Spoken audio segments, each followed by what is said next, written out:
There you go.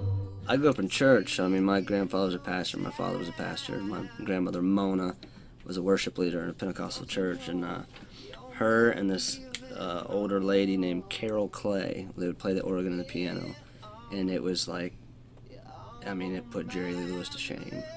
And it was some of the first stuff, and I remember standing there as a little kid just watching, you know, in a Pentecostal church, these two ladies go at it, and I just thought it was like the amount of sound that, you know, that they were making and the type of emotions that were provoking. It was just something like, you know, you just couldn't describe it.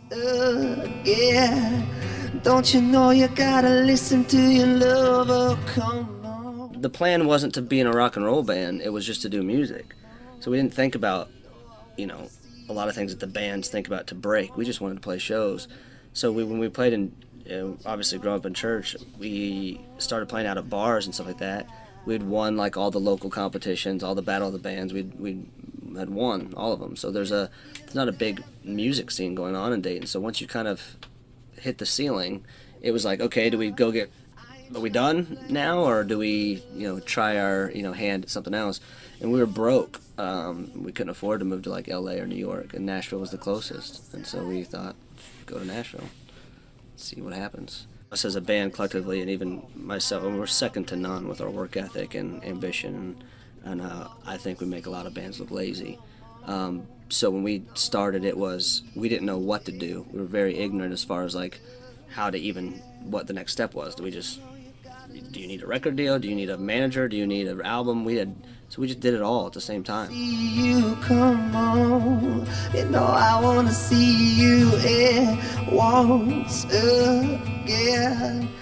Our first single, Listen to Your Love, that went on the radio in the UK was my mix out of our basement. I literally emailed it, and it was on the radio, I think, 2 days later. We almost released the album as is, like with my mixes, and then everyone was like, let's make this tolerable for everyone.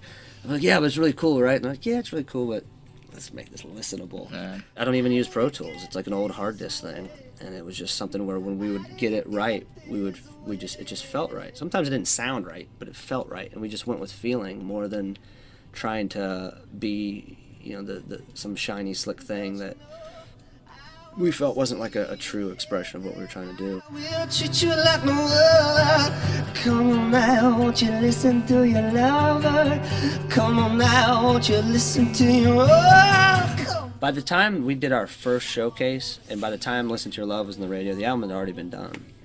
I mean, it was completely done. It was just a matter of finding who wanted to mix, and like we had a couple ideas, and the label had a couple ideas. Then we took our time because what was happening in the UK press and what was happening how fast labels were interested, and we were doing showcases and publishers were coming and people were flying from all over the world to Nashville and then wanting to fly us all over the world. We had to slow it down, and that's one of the reasons why we literally could have released it the next day. Listen to your love, listen to your lover, listen to your love, listen to your Once we signed and went forward, it was so fast we didn't really think about stuff. When it came to the hype, we thought like it was funny.